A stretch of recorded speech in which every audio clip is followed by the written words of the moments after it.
बिस्मिल्लाहिर्रहमानिर्रहीम अस्सलाम वालेकुम स्टूडेंट्स, अल्लाह ताला से दुआ है कि आप खैरियत से हो। स्टूडेंट्स, आज हम मैथ 9 का चैप्टर नंबर 4 शुरू करेंगे, that is algebraic expressions and algebraic formula.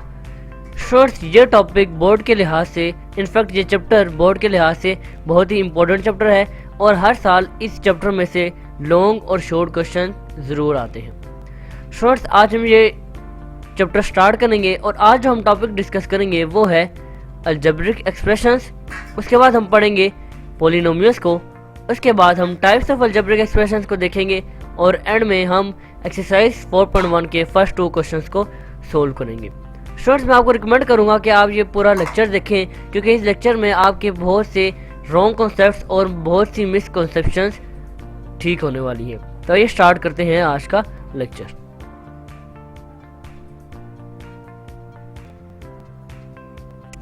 Ji students, algebraic expressions को पढ़ने के लिए हमें 3 टर्म्स को पढ़ना बहुत ज़रूरी है। First, variable, coefficients and constant. In fact in 3 terms को डिस्कस किए बगैर हम अलजेब्रिक एक्सप्रेशंस को नहीं पढ़ सकते। आप सोच रहे होंगे कि ये टर्म्स इनको पढ़ने की ज़रूरत ही नहीं, क्योंकि अलजेब्रिक एक्सप्रेशन में वेरिएबल, कांस्टेंट और कोफिशिएंट्स बहुत आसान है। तो आइए मैं आपको एक टेस्ट लेता हूँ। ये इक्वेशन आपको नजर आ रही है, 2x + 3y + 4 = 0।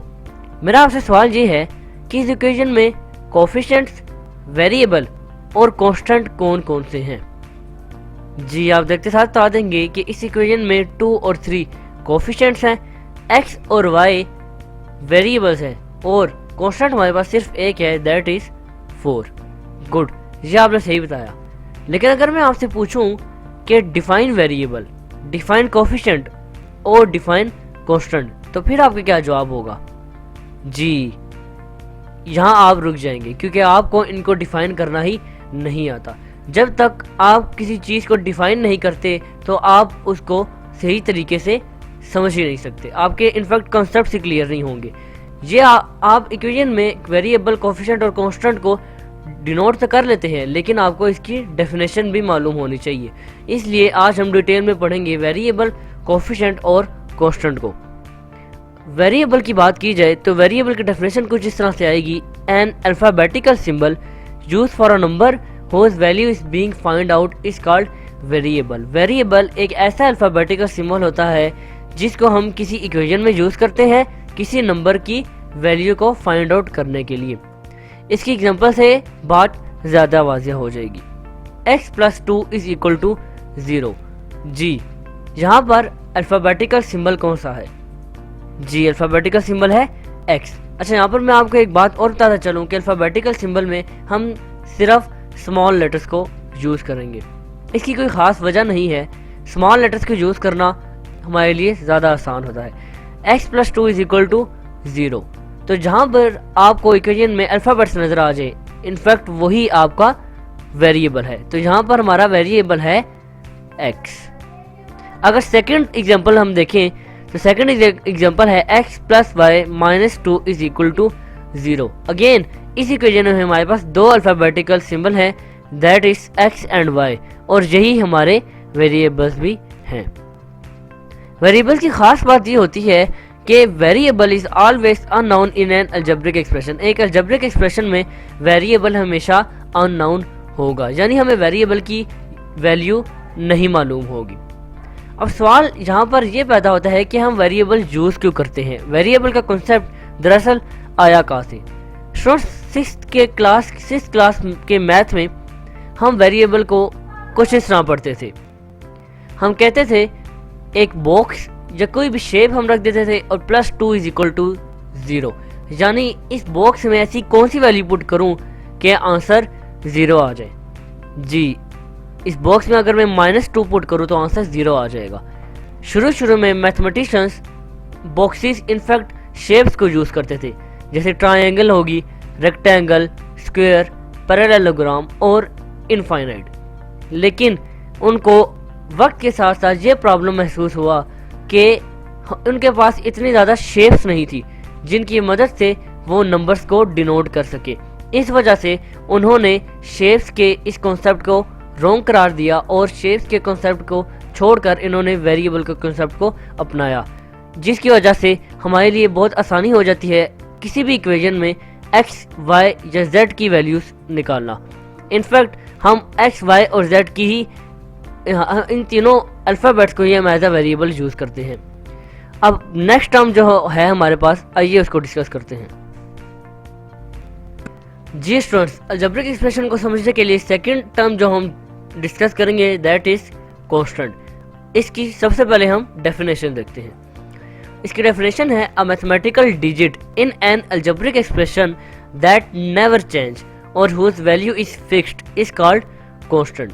यानी एक अलजेब्रिक एक्सप्रेशन में वो मैथमेटिकल डिजिट जिसकी वैल्यू कभी चेंज नहीं होगी और जिसकी वैल्यू फिक्स्ड रहेगी वो कांस्टेंट कहलाएगा। एग्जांपल डिस्कस करते हैं जिसके जरिए हमें बात ज़्यादा वाज़ेह हो जाएगी। एग्जांपल है x + 2 = 0। जी मैथमेटिकल डिजिट, जी यहाँ पर मैथमेटिकल डिजिट कौन सा है? जी the answer is 2।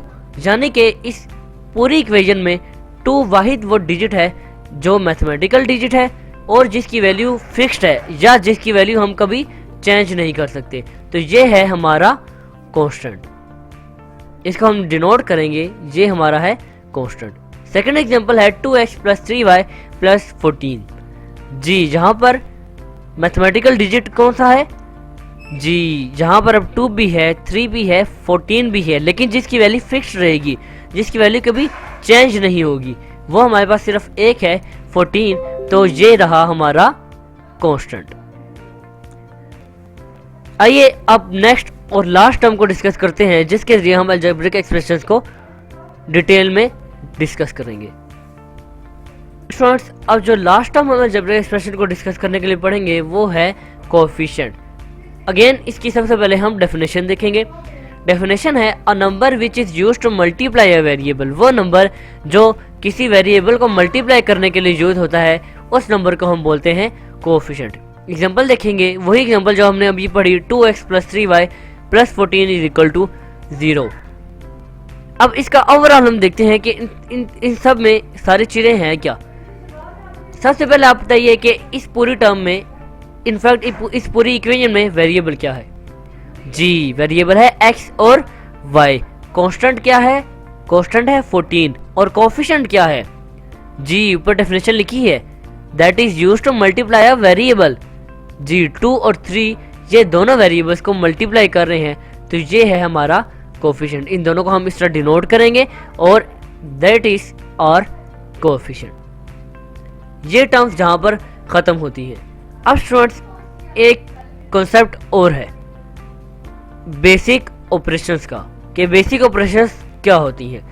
Basic operation की डेफिनेशन कुछ जो होगी, the operation plus minus multiply और division are called basic operations. Algebraic expressions को स्टडी करते हुए आपको प्लस माइनस मल्टीप्लिकेशन और डिवीजन के साइंस का भी सामना करना पड़ेगा। इस वजह से इन साइंस को हम बोलते हैं बेसिक ऑपरेशंस। ये बेसिक ऑपरेशन हम इनफैक्ट पढ़ इस वजह से रहे हैं क्योंकि अलजेब्रिक एक्सप्रेशन की डेफिनेशन में आपको बेसिक ऑपरेशन की टर्म यूज करनी पड़ेगी। इस वजह से मैं आपको पहले ही बेसिक ऑपरेशन की डेफिनेशन बता चुका हूं ताकि आपको किसी तरह की मिसकंसेप्शन ना रहे। आइए अब फर्दर मूव करते हैं और अलजेब्रिक एक्सप्रेशन को स्टडी करने की कोशिश करते हैं। जी स्टूडेंट्स, अब हमने फाइनली डिस्कस कर रहा है अलजेब्रिक एक्सप्रेशंस। लेकिन आप देख रहे हैं अलजेब्रिक एक्सप्रेशन की टर्म को, ये पूरी टर्म 2 लफ्ज़ों से बनी है। फर्स्ट वन अलजब्रा, अलजब्रा से निकला अलजेब्रिक, और एक्सप्रेशन एक डिफरेंट टर्म है। जब तक हम इन दोनों टर्म्स को नहीं डिस्कस करेंगे तब तक हम अलजेब्रिक एक्सप्रेशंस को भी डिस्कस नहीं कर सकते। तो अब चलते हैं एक्सप्रेशन की डेफिनेशन की तरफ। एक्सप्रेशन क्या होता है? जी एक्सप्रेशन की डेफिनेशन आप कुछ इस तरह से लिखेंगे, numbers, symbols and operators group together that shows the value of something is called expression. जहां किसी भी इक्वेशन में आपको नंबर्स, सिंबल्स या ऑपरेटर्स ग्रुप की सूरत में मिल जाएं और वो ग्रुप किसी वैल्यू का आंसर दे रहा हो, वो एक्सप्रेशन कहलाएगा। एग्जांपल देखते हैं। एग्जांपल में आप देख लीजिए 2 × 3 = 6। वो नंबर्स सिंबल्स या ऑपरेटर्स जो मल्टीप्लाई, प्लस, माइनस या डिवीजन, इन चारों की मदद से किसी चीज़ का आंसर दे रहे हो वो एक्सप्रेशन कहलाएंगे। तो यहाँ पर 2 और 3, इनफैक्ट 2 मल्टीप्लाई बाई 3 ये पूरा हमारे पास आ गया एक्सप्रेशन, क्योंकि ये सिंप्लीफाई होकर हमें एक वैल्यू 6 दे रहा है। अच्छा, यहाँ पर आप देखिए 6 क्या चीज़ है जी, 6 है constant. Very good, 6 is constant. Expression तो हमने पढ़ लिया। अब फर्स्ट टर्म जो हमने पढ़नी है वो है अलजबरा। अलजबरा की डेफिनेशन हम 6th और 7th की मैथ में पढ़ चुके हैं। That is the technique in which variables and constants are combined by basic operations is called algebra. Students, आप देख रहे हैं वेरिएबल, कॉन्स्टेंट और बेसिक ऑपरेशंस की टर्म, ये भी हम ऊपर डिस्कस करके आए। इस वजह से मैंने आपको ये तीनों टर्म्स डिटेल में बताई ताकि आपकी सारी मिसकंसेप्शंस और रॉन्ग कंसेप्ट्स क्लियर हो जाए। तो वो टेक्निक जिसमें हम वेरिएबल और कांस्टेंट को कंबाइन करते हैं बेसिक ऑपरेशंस की वजह से, बेसिक ऑपरेशंस की मदद से, उस टेक्निक को अलजबरा बोलते हैं। मेरा नहीं ख्याल कि अब मुझे बेसिक ऑपरेशंस को फर्दर डिस्कस करने की जरूरत है। आप समझ गए basic operation plus, minus, division और मल्टीप्लिकेशन के साइन को कहा जाता है। अब फाइनली हम अलजेब्रिक एक्सप्रेशंस की डेफिनेशन को स्टडी करेंगे। तो आइए देखते हैं अलजेब्रिक एक्सप्रेशन दरअसल होता क्या है। जी स्टूडेंट्स, अलजेब्रिक एक्सप्रेशंस को अब हम डिस्कस करेंगे। आपकी बुक में अलजेब्रिक एक्सप्रेशंस को बहुत ही गलत तरीके से डिस्कस किया गया है। आप अगर चैप्टर नंबर 4 में अपना सेकंड पेज देखें तो 4.1 टॉपिक अलजेब्रिक एक्सप्रेशन है, लेकिन बुक ने जिस तरह इसको डिस्कस किया है इस वजह से बच्चों को बहुत मिसकंसेप्शंस होती हैं कि अलजेब्रिक एक्सप्रेशन को डिफाइन किस तरह करें। तो बुक ने इसका हल दिया हुआ है। अगर आप चैप्टर नंबर 4 के एंड में समरी को देखें तो यहाँ पर बुक ने अलजेब्रिक एक्सप्रेशंस की बहुत अच्छी डेफिनेशन दी हुई है और मैं ही इसी डेफिनेशन को एज अ बेस कंसीडर करके अलजेब्रिक एक्सप्रेशन को डिस्कस करूंगा। An algebraic expression is that in which constants or variables or both are combined by basic operations. Algebraic expressions एक ऐसा एक्सप्रेशन होता है जिसमें हम कांस्टेंट या वेरिएबल या इन दोनों को बेसिक ऑपरेशंस यानी प्लस, माइनस, मल्टीप्लिकेशन और डिवीजन के जरिए इन चारों की मदद से कंबाइन करते हैं। एग्जाम्पल अगर मैं आपको दूं तो इसकी एग्जाम्पल कुछ इस तरह से हो जाएगी 3x² प्लस 8x प्लस 5। इसमें वेरिएबल भी है, इसमें कांस्टेंट भी है, इसमें कोएफिशिएंट भी है और इनफैक्ट इसमें बेसिक ऑपरेशंस का इस्तेमाल भी है। अब हम देखेंगे types of algebraic expression. Algebraic expressions की टाइप्स क्या होती हैं? अलजेब्रिक एक्सप्रेशन की बुनियादी तौर पर 4 टाइप्स होती हैं: rational expressions, irrational expressions, logarithmic expressions और एक्सपोनेंशियल एक्सप्रेशन। आपके कोर्स में सिर्फ रैशनल एक्सप्रेशंस को डिस्कस किया गया है, लेकिन मैं रैशनल के साथ इरेशनल को भी डिस्कस करूंगा क्योंकि रैशनल इरेशनल आपस में मिलते जुलते हैं। लॉगरिथमिक और एक्सपोनेंशियल को आप रहने दें क्योंकि ये आपके कोर्स में सर से ही नहीं है। तो आइए टाइप्स को डिस्कस करते हैं, लेकिन टाइप्स को डिस्कस करने के लिए हमें एक टर्म को डिस्कस करना बहुत ज़रूरी है, दैट इज पॉलिनोमियल्स। जी स्टूडेंट्स, पॉलिनोमियल्स जैसे अलजेब्रिक एक्सप्रेशंस को पढ़ने के लिए हमने कुछ टर्म्स को डिस्कस किया था, वैसे ही पॉलिनोमियल्स को पढ़ने के लिए हम कुछ टर्म्स को डिस्कस करेंगे। टॉपिक हमारा टर्म्स है। टर्म्स क्या होती हैं? जी इसकी डेफिनेशन है the parts of an algebraic expression separated by operational signs of basic operations are called terms. Algebraic expressions के वो पार्ट जो कि प्लस, माइनस, मल्टीप्लिकेशन या डिवीजन के साइंस से सेपरेट किए जाएं उनको हम टर्म्स बोलते हैं। एग्जांपल देखते हैं। एग्जांपल में 3x² प्लस 8x प्लस 5। जी अलजेब्रिक एक्सप्रेशन में वो पार्ट जिनको हम प्लस माइनस के साइंस से सेपरेट करते हैं। जी 3x² प्लस 8x प्लस 5 कितनी टर्म्स हैं? जी द आंसर इज 3 टर्म्स, क्योंकि 3x² और 8x ये दोनों प्लस के साइंस के सेपरेट हैं। 8x और प्लस 5, 8x और 5 प्लस के साइन से अगेन सेपरेट है, तो ये तीनों टर्म्स आपस में सेपरेट करती हैं बेसिक ऑपरेशंस की जरिए से। तो ये 3 टर्म्स हैं। एक और एग्जांपल आपके टेस्ट के लिए। जी कितनी टर्म्स हैं? जी द आंसर इज 2 टर्म्स। बस स्टूडेंट्स यही ये टर्म थी जिसकी वजह से आप पॉलिनोमियल्स को समझ पाएंगे। पॉलिनोमियल वर्ड निकला है पॉली और नोमियल से। पॉली का मतलब होता है मैनी और नोमियल्स का मतलब होता है टर्म्स। तो पॉलिनोमियल्स का होल मतलब ये हो गया मैनी टर्म्स। इस वजह से मैंने टर्म्स को ऊपर डिस्कस किया ताकि आपको मालूम हो जाए कि टर्म्स दरअसल होती क्या है। पॉलिनोमियल का होल मतलब है मैनी टर्म्स। अब आइए देखते हैं कि पॉलिनोमियल वर्ड डिराइव कहाँ से हुआ है। जी स्टूडेंट्स, अब हम देखेंगे कि पॉलिनोमियल वर्ड कहाँ से निकला है। स्टूडेंट्स, जब शुरू में हमने मैथ्स को पढ़ना स्टार्ट किया तो हमें ज़्यादा टर्म से वास्ता नहीं पड़ता था। ज़्यादा से ज़्यादा हमें सिर्फ एक टर्म से ही वास्ता पड़ता था। इस वजह से मैथमेटिशियंस ने उस एक टर्म को नाम दे दिया, एक स्पेसिफिक नाम दे दिया जिसका नाम है मोनोमियल। मोनोमियल में हम सिर्फ एक टर्म को पढ़ते हैं, यानी वन टर्म। अब वन टर्म से क्या मुराद है? एग्जाम्पल इसकी कुछ इस तरह से आ जाएगी, जैसे 7, 4x, 3ab, ये वन टर्म्स हैं। वक्त के साथ साथ हमें वन टर्म के बाद टू टर्म्स को हमने डिस्कस करना स्टार्ट किया, तो टू टर्म्स को भी मैथमेटिशियंस ने नाम दे दिया, जैसे बायनोमियल। बाय का मतलब ही है टू, तो बायनोमियल में हम टू टर्म्स को पढ़ते हैं। इसकी एग्जांपल कुछ इस तरह से हो जाएगी 4 + x, ये टू टर्म बायनोमियल। वक्त के साथ साथ टू टर्म से मैथमेटिशियन गए थ्री टर्म्स तक, तो थ्री टर्म्स को स्पेसिफिक नाम दे दिया गया ट्राइनोमियल। ट्राई का मतलब वही होता है थ्री, तो ट्राइनोमियल्स में हम थ्री टर्म्स को पढ़ते हैं। और थ्री टर्म्स की एग्जांपल कुछ इस तरह से आ जाएगी a + b + c, ये हैं थ्री टर्म्स, यानी ये है ट्राइनोमियल। अब ट्राइनोमियल के बाद जब हमने थ्री के बाद 4, 5 और सो ऑन, 3 से ज़्यादा टर्म्स को डिस्कस करना स्टार्ट किया, तो मैथमेटिशियंस ने 3 से ज़्यादा टर्म्स को नाम दे दिया पॉलिनोमियल्स का। पॉली का मतलब मैनी और नोमियल्स का मतलब टर्म्स। तो पॉलिनोमियल्स में हम पढ़ते हैं हायर नंबर ऑफ टर्म्स, यानी 3 से बड़े नंबर्स को हम डिस्कस करते हैं। 3 से बड़े टर्म्स को इनफैक्ट हम स्टडी करते हैं। इसकी एग्जांपल हो जाएगी 4x + 3y + 2z + 1, या इससे भी बड़ा आप अलजेब्रिक एक्सप्रेशन लिखें तो वो भी पॉलिनोमियल ही कहलाएगा। तो ये है पॉलिनोमियल का असल कॉन्सेप्ट कि पॉलिनोमियल दरअसल आया कहाँ से। पॉलिनोमियल की खास बात ये होती है कि इनफैक्ट पहले हम पॉलिनोमियल की डेफिनेशन पढ़ लेते हैं, तो यहाँ से हमें पॉलिनोमियल की डेफिनेशन मिलती है, the algebraic expressions in which higher number of terms are used are called polynomial.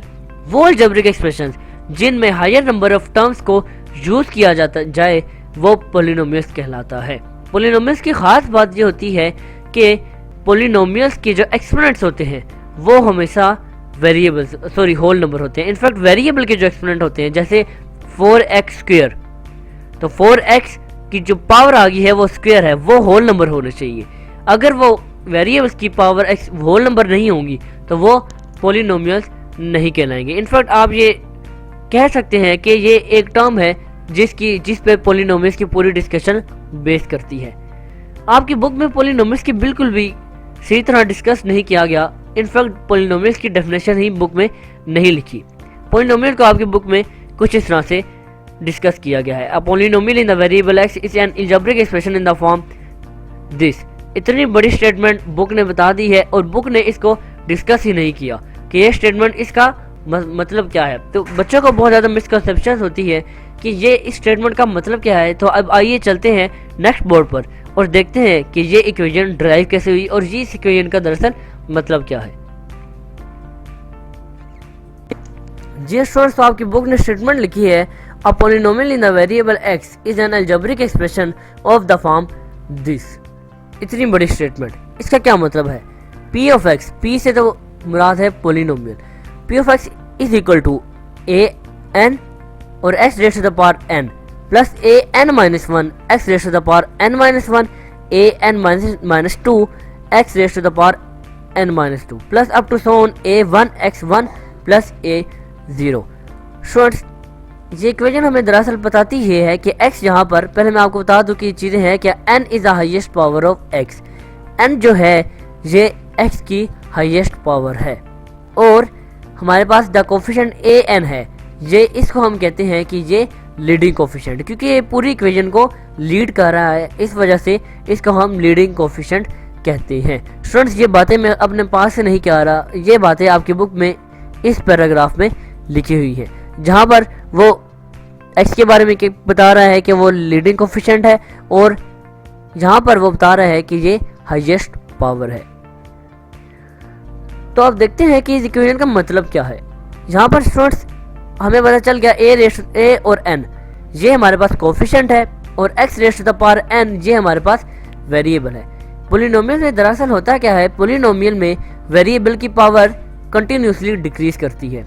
जैसे आप इमेजिन करें 2x क्यूब, तो अगली टर्म होगी 4। कोफिशिएंट आप जो मर्जी ले लें, कोफिशिएंट का से हमारे कोई वास्ता नहीं, हमें कंटिन्यूसली वेरिएबल की पावर को डिक्रीज करना है। n-1 का मतलब है कि वेरिएबल डिक्रीज करेगा, और डिक्रीज होते होते वेरिएबल 0 तक चला जाएगा। जैसे आप देख रहे हैं वेरिएबल डिक्रीज होता होता x की पावर 1 चला गया, और उसके बाद वेरिएबल डिक्रीज कर जाएगा।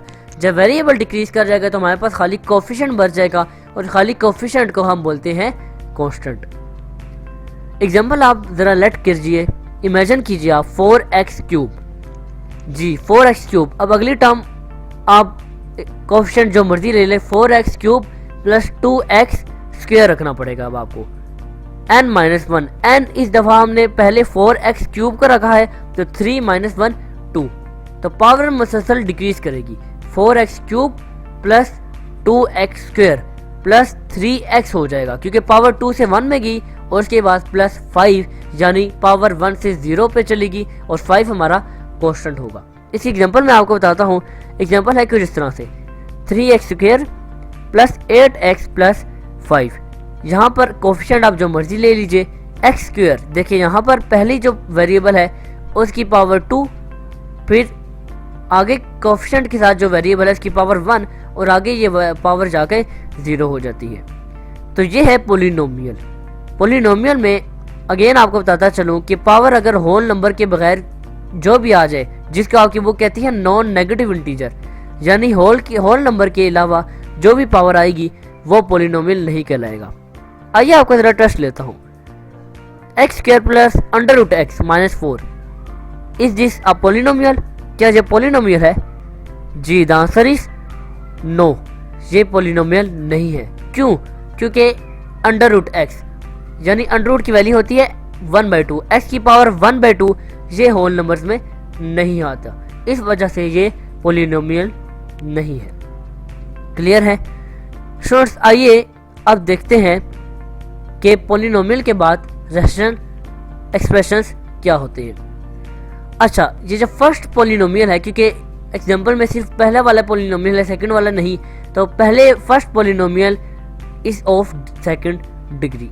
अब ये सेकंड डिग्री का मतलब है जो भी लीडिंग कोफिशिएंट के साथ हमारा वेरिएबल होगा उसकी जो पावर होगी वही डिग्री को रिप्रेजेंट करेगी। यानी अगर यहाँ पर 3x क्यूब होता तो ये क्यूबिक डिग्री होता, क्यूबिक डिग्री, लेकिन यहाँ पर 3x स्क्वायर है, स्क्वायर की वजह से सेकंड डिग्री पोलिनोमियल ये कहलाएगा। आइए अब देखते हैं कि रैशनल एक्सप्रेशन होते क्या हैं।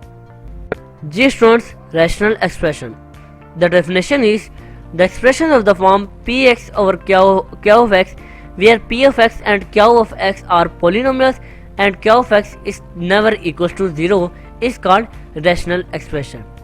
जी डेफिनेशन पढ़ने के बाद अब आपको अंदाजा हो गया होगा कि रैशनल एक्सप्रेशन से पहले मैंने आपको पोलिनोमियल्स क्यों पढ़ाए।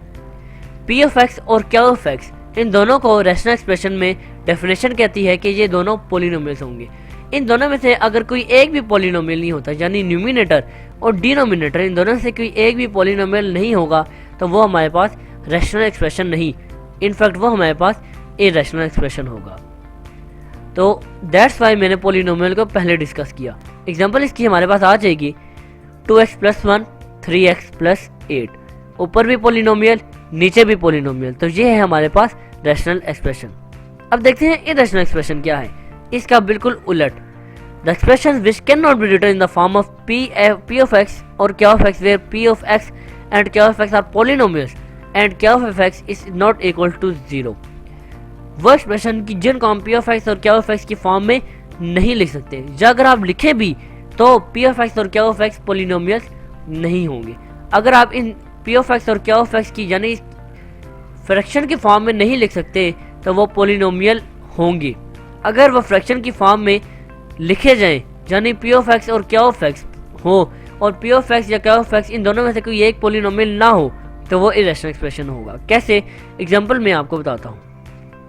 जहाँ आप देख रहे हैं 3x+1 √x+8। जी क्या ये रैशनल एक्सप्रेशन है? जी द आंसर इज नो, क्योंकि ऊपर न्यूमिनेटर तो पोलिनोमियल है लेकिन डिनोमिनेटर पोलिनोमियल नहीं है, क्योंकि x की पावर 1/2 होल नंबर नहीं होती। आइए अब चलते हैं एक्सरसाइज 4.1 में और इसके फर्स्ट टू प्रॉब्लम्स को सोल्व करते हैं। जी exercise 4.1 question number 1 statement is identify whether the following algebraic expressions are polynomials, give your answer in the way of yes or no। जी फर्स्ट पार्ट है 3x² + 1/x - 1। अलजेब्रिक एक्सप्रेशन अभी हम पढ़ के आए हैं। जी अलजेब्रिक एक्सप्रेशन क्या होते हैं? जी वेरिएबल और कांस्टेंट को अगर हम बेसिक ऑपरेशंस के जरिए कंबाइन कर दें तो वो हमारे पास अलजेब्रिक एक्सप्रेशन होते हैं। अब वो ये नहीं पूछा कि आइडेंटिफाई अलजेब्रिक एक्सप्रेशन, वो पूछ रहा है आइडेंटिफाई पोलिनोमियल्स। पोलिनोमियल्स क्या होते हैं? जी जिनमें हायर टर्म्स को यूज किया जाए। पोलिनोमियल को आइडेंटिफाई करने की मैंने आपको ट्रिक ये बताई थी कि पावर होल नंबर होनी चाहिए। तो क्या जो फर्स्ट पार्ट है ये पोलिनोमियल है?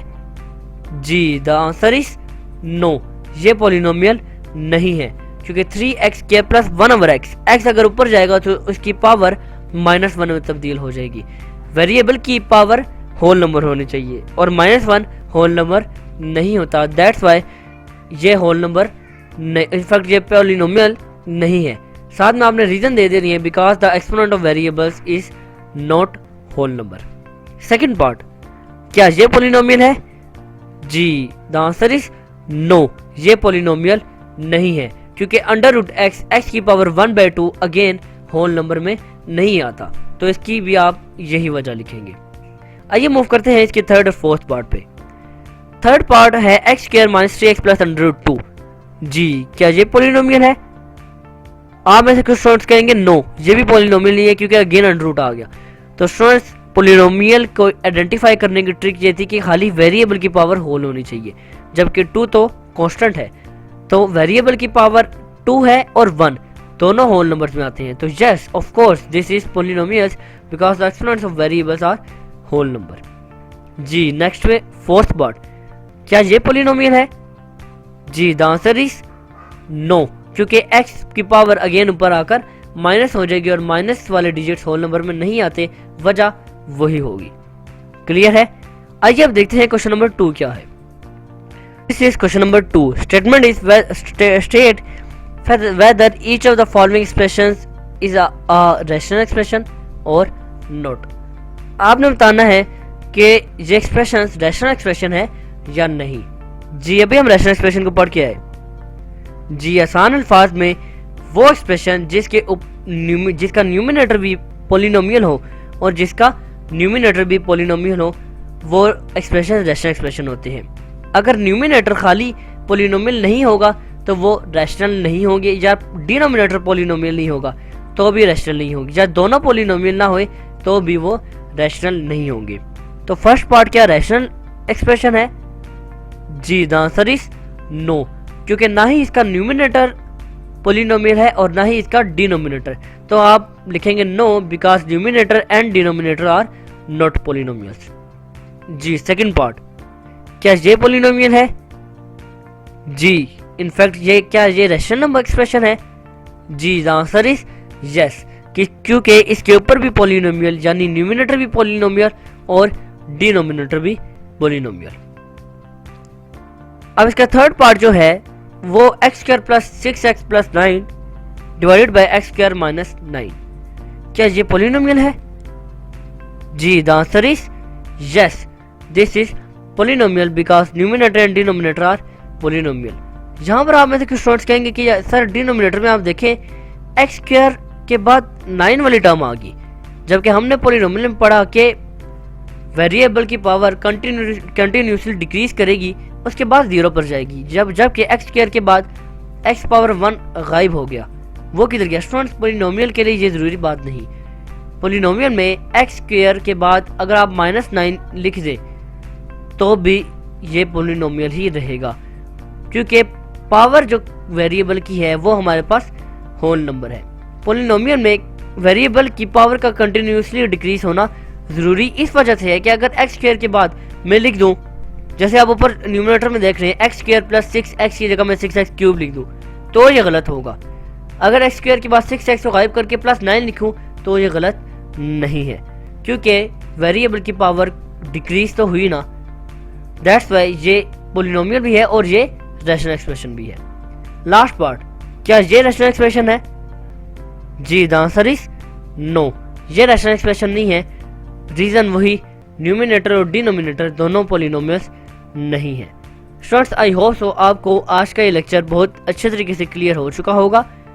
आपके चैप्टर 4 के, जहाँ चैप्टर 4 शुरू होता है, पोलिनोमियल्स का टॉपिक जहाँ पर ख़त्म होता है, वहाँ पे टेस्ट योरसेल्फ के 4 पार्ट्स हैं, उनको आप अपने तौर पर सॉल्व ज़रूर कीजिएगा और इस क्वेश्चन 1 और क्वेश्चन 2 को भी ज़रूर सॉल्व कीजिएगा। आपसे मुलाकात होगी अब इंशाल्लाह नेक्स्ट लेक्चर में, जी हाँ, जब हम अलजेब्रिक एक्सप्रेशन को डेली लाइफ में डिस्कस करेंगे। तब तक के लिए अल्लाह हाफिज़।